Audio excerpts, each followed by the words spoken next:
Welcome to the March 15th morning devotion.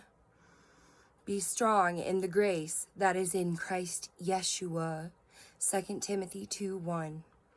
Christ has grace without measure in himself, but he hath not retained it for himself. As the reservoir empties itself into the pipes, so hath Christ emptied out his grace for his people.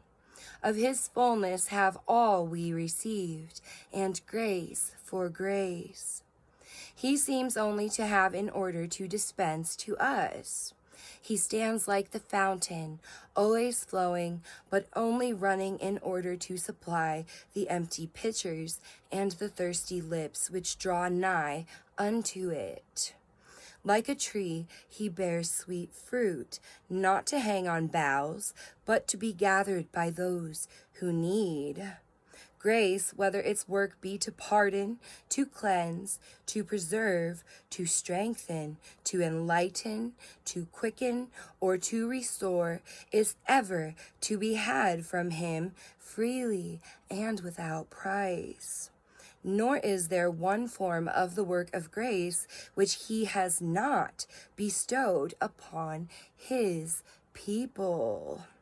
As the blood of the body, though flowing from the heart, belongs equally to every member, so the influences of grace are the inheritance of every saint united to the Lamb. And herein there is a sweet communion between Christ and his church, inasmuch as they both receive the same grace.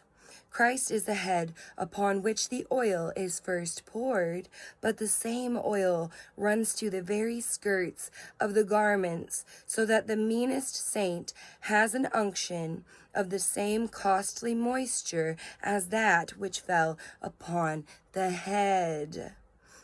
This is true communion when the sap of grace flows from the stem to the branch, and when it is perceived that the stem itself is sustained by the very nourishment which feeds the branch.